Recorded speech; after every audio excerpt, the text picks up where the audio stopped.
Welcome to the Diamond Hands podcast, where medicine meets momentum and branding becomes a leadership system. I'm Leslie Tracy Kratitchville, co-founder of Diamond Hands Media. I build aesthetic brands that lead, with a background in employee benefits and business finance, so brand becomes authority and asset value. This is mindset, money, and marketing for founders building brands that run without them.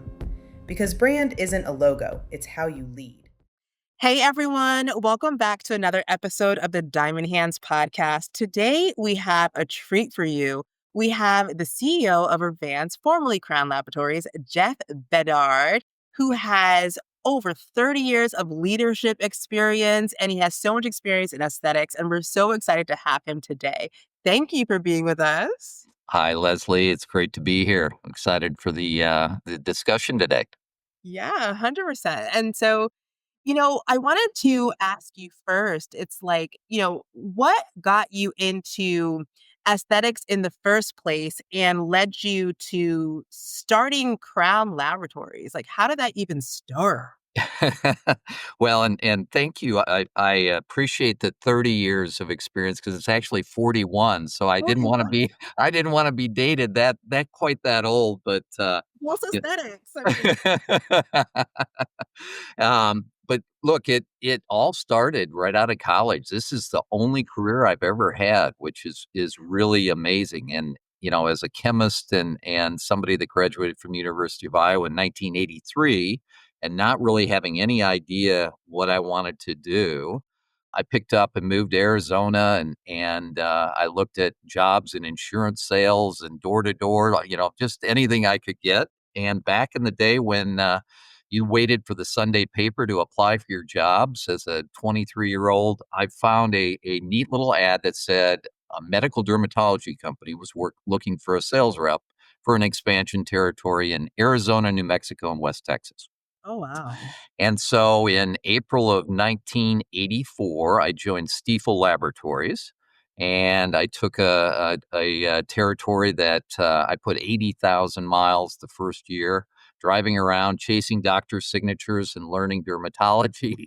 And I thought, gosh, I'm going to do this for 1 or 2 years. And here I am 41 years later, still doing it. So that was the beginning of my career. And I spent 9 years at Stiefel and left there as a national sales manager. So I had worked my way up relatively quickly. And then I went to one of the first aesthetic companies. So this is 1991. So a long time ago, way before toxins and fillers. Yeah. And it was glycolic acid based products. And the products were MD Formulations and MD Forte. And the company's name was Harold Pharmacol. So we had started that with the idea of chemical peels around glycolic acids, physician dispense products. I was thrown out of so many practices because the doctors were telling me it was unethical to sell anything like that out of their practice, right? This was way before. And now we're at this stage of where aesthetics is. And we quickly built that company up. In 1995, we sold it to Allergan, and they used it to kind of relaunch into dermatology. The name Herbert Laboratories was big with Allergan, and that was their first medical dermatology company. But they were preparing to get ready for cosmetic Botox and other aesthetic products to come, and they wanted to get back into the field. And they thought buying a company that had so quickly built a great reputation, had a field sales organization, a lot of accounts that bought, the MD formulations line. It was a great entry there. So after that, I went to Murad for about 2 years and got into kind of the direct to consumer space. This was when glycolic acid infomercials and Howard Murad was doing a lot of that and very successfully, and spent a couple years helping him kind of refine the commercial side of his business. I got into medical patient financing after that for a little while, so still in the aesthetic space, and then wrapped all that up with launching Crown Laboratories in 1998 with a product that I co-formulated with my partner, Blue Lizard Australian Sunscreen. So we were the first kind of mineral-based and mineral sunscreen to enter the U.S. market. And we started that by selling it out of, we got to about 2,400 practices. And then, as it often happens, we took it retail a few years later. So that's a condensed version of my history, but that's how I ended up starting Crown. That is so amazing. But it's like, for you, I know you said you did this like right out of college or have you, and obviously you're a chemist by education and everything. But like, when was it when you started Crown? What was that like little light bulb that went off when you're like, wow, this could really be a science-led skincare business, and rather than just me like marketing other like people? When was that aha moment? Like, how did that even come to you? Well, there was a couple things that led me there, and that's a great question. The first was through my career, I saw a lot of companies make a lot of money off my back, and I was like, "All right, I'm going to be an entrepreneur, and I'm going to go and do this myself." And so that was a big impetus. But I really want to say that my formative years in this space was all tied to Stiefel because they were a family company. There was Werner and his brother Herb, and then Charlie Stiefel joined, who was Werner's son, who took the company to new heights. But they started with science first. They had manufacturing, they had R&D, and then they had global commercial teams that went out and sold the products.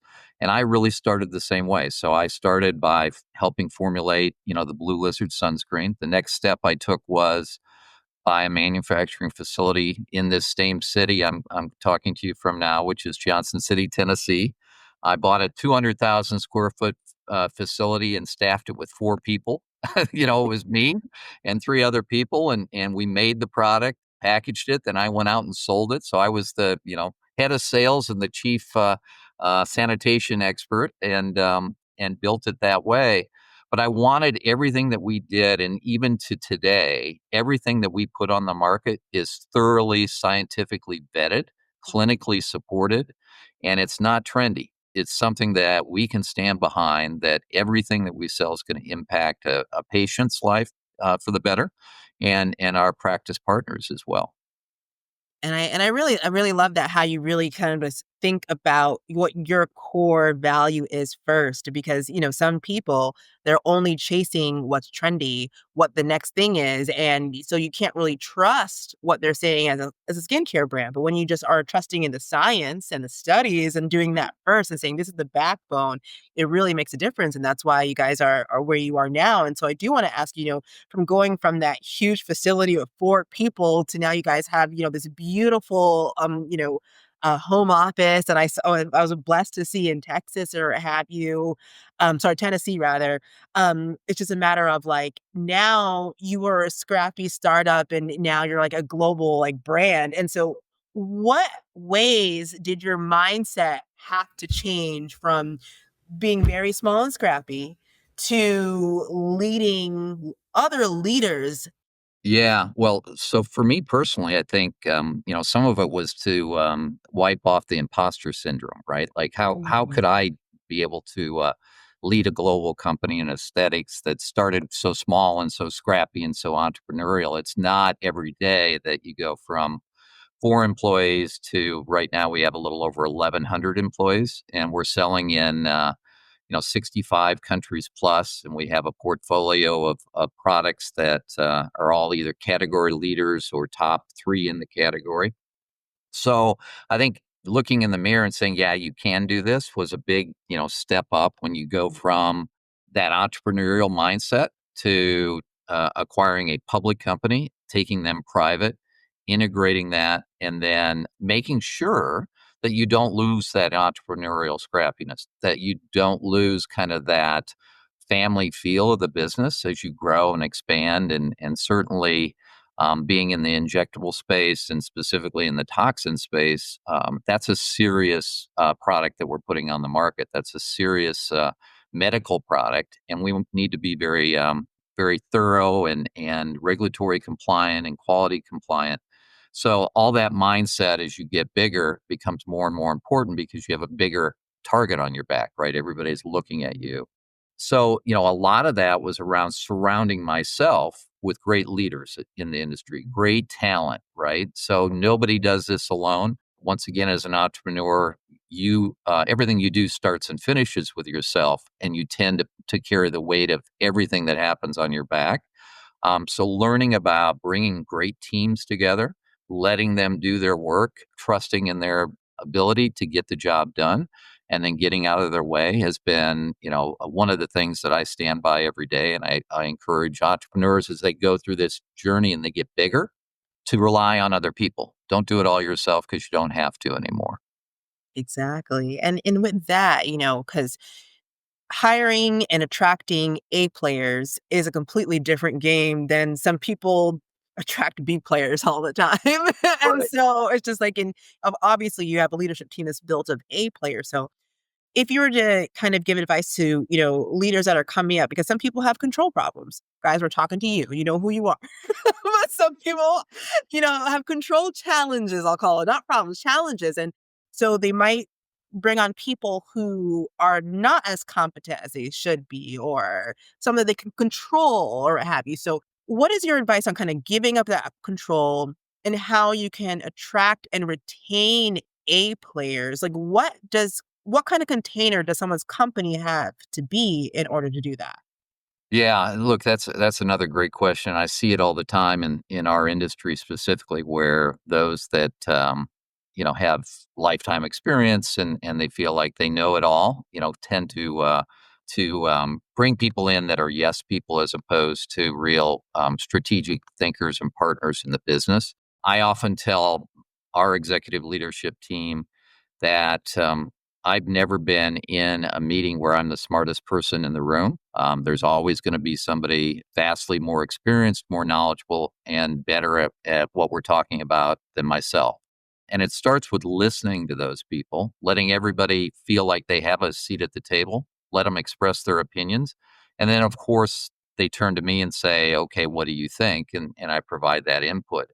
But then, once you bring these talented people in, the one most important thing you have to do is let them do their job, right? That you hired them for a specific reason, and you just need to get out of the way. And it's not who gets the credit, because it's always us that get the credit, not an individual. And what do they say that failure is an orphan, and success has a huge family. So nobody wants to take credit for that failure except the CEO or the founder has to do that. And we encourage taking risks and going and doing the job that they've been hired to do, and supporting them and getting out of the way. That's huge. Getting out of the way.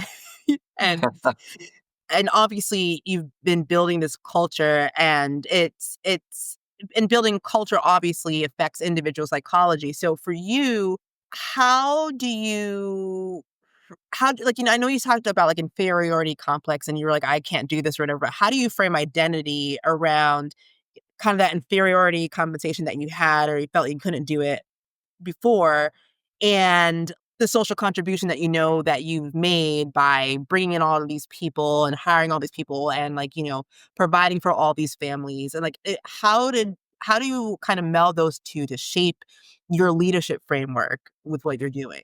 Yeah, that's another great question.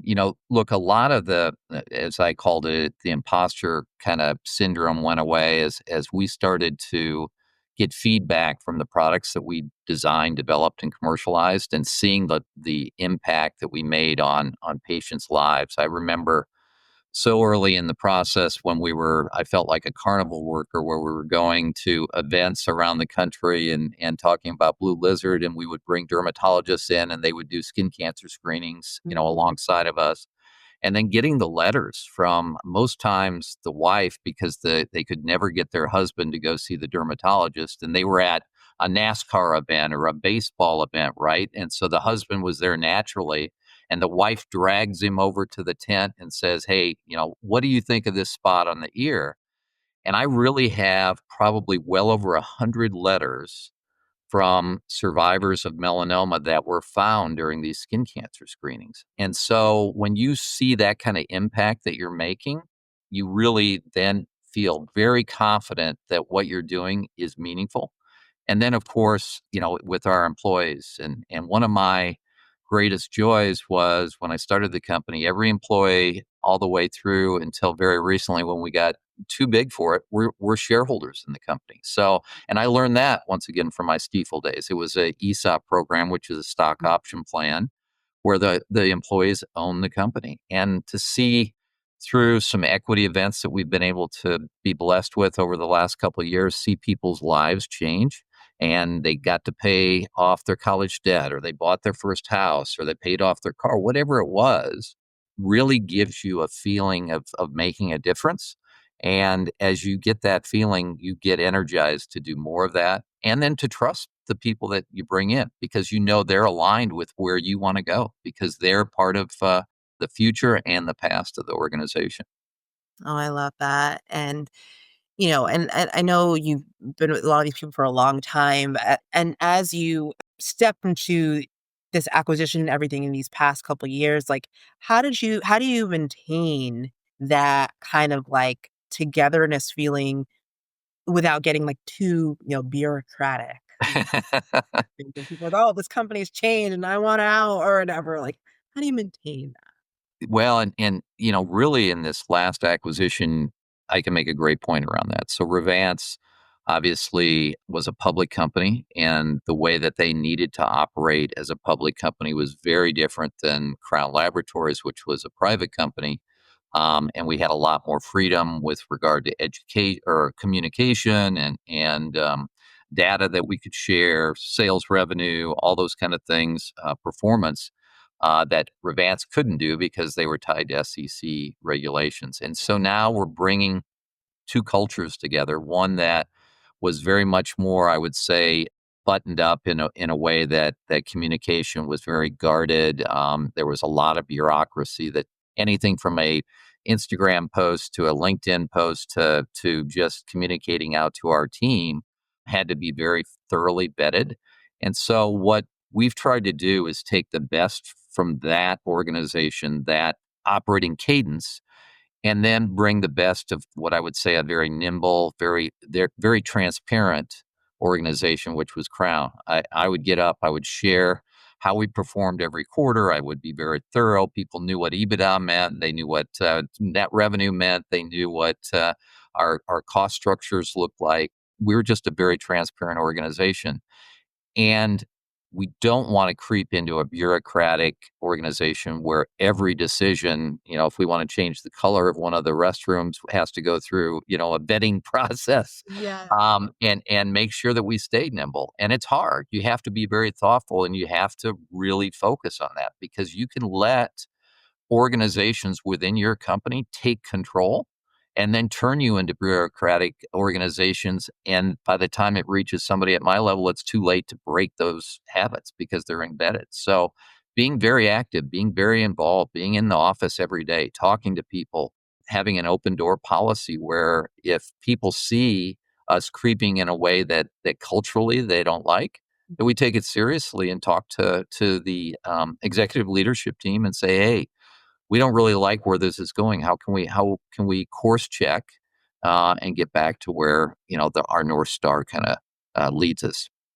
Yeah, and having, feet on the ground, that's how you find those things out, right? And it's like Right, even, working with like multi-location practices, some doctors might not even know what's going on in practice number 4 because they right. didn't take the time to continue to keep their feet on the ground and make sure things are from top down looking the way that they want them to be or able to get that feedback. So, I mean, I love that. Yeah, And, and I know that, you're going to be moving into more of an executive chairman role, right? correct. Yeah, 2025, and it's coming soon. yeah, And so for you, just having all this leadership, ownership for all of these years, right? Over your career and over yourself, like what internal work have you been doing? And I'm curious about it to prepare you to kind of like let go and say, hey, Nadeem, go forth. yeah. No, hey, I will tell you, it's sort of like your child going off to college. You want to call and make sure they're okay all the time. But the one thing that gives me great confidence is Nadeem is a seasoned operator, although he is very new to the aesthetic space and life sciences in general. he's a very fast learner. He understands the operations side. So, I used to run the manufacturing facility, and when he joined us 3 years ago, I handed that over to him and said, "Call me if you need me. Otherwise, you've got this, right?" And so I was known for walking the floor and saying hi to, and I knew just about everybody's family situation that made the products for us. And I've been able to kind of step back and let him, gain a lot of confidence of the team that way. And now the same thing with the commercial group, right? So that's where my soul kind of resides. I'm a salesperson at heart, right? So I started in science for sure, but what gives me great joy and great passion is to go out and talk to our customers, interact with our commercial organization, and really help them become the best that they can be, and the practitioners to really be good partners with them. And so I'm going to focus a lot more of my time in kind of that area and let the day-to-day back end stuff, be run by the executive team and certainly led by Nadine. And then look at M&A. Since 2018, we've done 8+ deals and really grown the platform to some really meaningful acquisitions. And we have some interesting kind of things that we're thinking about from innovation too. And so there's no better time in my view, and I'm interested to hear what you say about this, to be in this space. Aesthetics is so exciting right now. Certainly we have our challenges, right? But there's great innovation coming and great ways that we can truly change in an impactful way how we age. Because this really is all about a skin health journey from kind of day one to day, whatever that is at the end. And you want to be the best health you can be through that journey, right? And the skin drives so much of that, how you feel about yourself. It's a window into how your internal organs are performing. The skin is kind of the one that communicates that. So I think it's a really exciting time to be in this space. I mean, I agree with that. I mean, it's even with like, the practitioners that, we work with, it's just people now are coming in and they're asking for different things. They don't just want, oh, I'm going to inject you with something and buy. No, they want Right. to, like were saying, they do want to understand things in a more holistic fashion. And I think providers that are working with their skincare companies, their laser companies, they're working with, other people maybe in like internal health specialists or what have you to really build an ecosystem around the patient are going to be the ones that build the longer term and deeper relationships that are going to last more than just, a transaction. So Yeah. Yeah. that's definitely where it's going. I think the two key words as we go forward are regenerative and functional. And so if you think the way I think about it anyway is regeneration is something that you already have, you were born with, and you just want to maintain it and get it back to premium health, right? To the extent you can. And functional are the products that you put in your skin. Do they help you achieve that, right? Whether it's topically or injected or whether it's a laser, so an energy-based device, whatever it is it functioning in a way to be regenerative to get you back to kind of your natural health? So I think the mindset, at least in my view, of the patient as they age is more about being the healthiest X age, whatever it is. I'm 64. I want to look my best as a 64-year-old. I think I would look freakish as a 21-year-old, right? Like I don't want to do that. Uh, but some people do. I get it. No shade on them. Just looking good for my age and yeah. But I think that's the focus, and I think for a short period of time, maybe we lost that focus. We thought everybody wanted to look almost freakishly young for their age and where they were in life. And so it's exciting to see the innovation that's coming that's going to kind of take us full circle back into that mindset.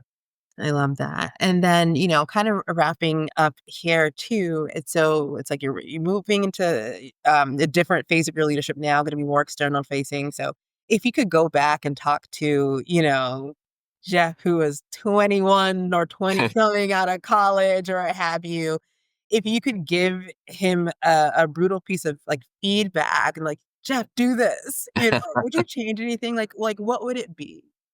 Well, look, I think always people say, I wish I would have done something sooner, right? So, obviously I was well, not obviously, I was 38 years old when I founded Crown. I'm 64 now, so that's been a long piece of the journey. But you see so many young entrepreneurs today that are doing things so much earlier. And what I would say is take the risk earlier, learn as much as you can, as fast as you can, and then go do it. If something is in your heart, if there's a passion for it, if you felt led to go do something, take the risk, because the worst that can happen is you have to pick up and start over again. You dust off and you fail. And so many people wait for that right time to do something, and it's never the right time. When I was 38, I had two kids under the age of 4, and I said, I'm going to go start this company. And I had very little funding. And my wife looked at me at the time and said, are you crazy?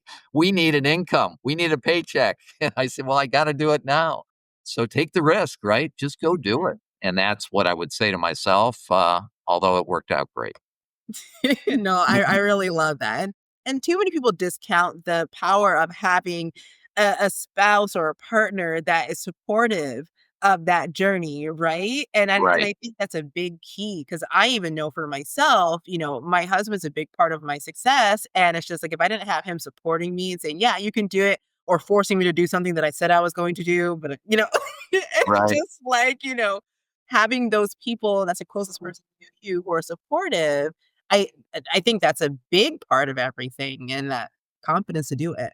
Well, I have heard so many times, and I'm sure you heard it, the most important decision anyone makes is who they choose as their spouse, right? I think Yeah. that is very, very sound guidance. And I tell my kids, my oldest daughter who's 29 has been married for a few years now. My two boys are not married yet, but who they marry and who my daughter married are going to be the important partners in their life as they go forward. So that was a great point, Leslie, for sure. For Yeah, sure. because it's all energy, right? And it's just like they rub off on you. What was that study they said? If you sit next to a high performer, whoever that is, husband, wife, whatever, 25% increase in your own performance just by who you're aligning yourself with. So imagine person you're spending a lot of time with when you're not at work. Like, Yeah. Well, and they always talk about who your circle are will show people who you are, right? exactly. And you want to be against or with people that view success and hard work and being very ethical based is important. You find those people and you're bound for success. Yeah, I agree 100%. And, the last question I want to leave our listeners with is like, looking ahead, what social contribution, legacy do you want, Revents to leave? And how do you envision the company's impact beyond skincare and aesthetics? One of the things I'm most proud of is our ability to give back. So, with the tragedy in Texas with the flooding, we had a horrific tragedy with the Hurricane Helene in this general area. I mean, we were only 50 miles from Asheville, North Carolina, which was kind of the epicenter of the flooding. We've always been able to give back. We gave people time off here locally to go volunteer during the hurricane cleanup, and we covered their wages. We've contributed to do that. We look for social causes to stand behind because we feel like what we do reflects greatly on the products that we produce, the people that we have as partners, and our customers, right? So we want to be somebody that partners along with, makes the world a better place. And the CEO award, which I'm proud to sponsor, has a number of components. But one of those components to be able to earn that award is their community service and what they give back to their community. And we're in multiple communities because we have tons of sales reps. We have our location here in Johnson City. We have it in Nashville. We have a manufacturing and office in Newark, California. We have one in the UK, Ireland. We have one in Berlin. We have employees in Spain and Korea. So it's not just localized, it's global. And we look for causes to get behind and to support all those areas as well. Wow, that's so amazing. Wow. Thank you so much for sharing some of your journey with us and like what's coming up next. And guys, Revance Skincare, so I don't have to talk about that anymore. But as usual, everything's in the show notes. If you're not using, any of their lines, you should look into them. But thank you so much for your time, Jeff. Oh, it's been great, Leslie. And thank you for the invitation to join you today. Want more clarity like this? Join the Branded Practice newsletter community. I write about strategy, systems, and brand leadership straight to your inbox. Go to diamondhandsmedia.com to sign up. And if this episode hit, share it with someone still building without a brand. This is the Diamond Hands Podcast. Thanks for listening. Now go lead.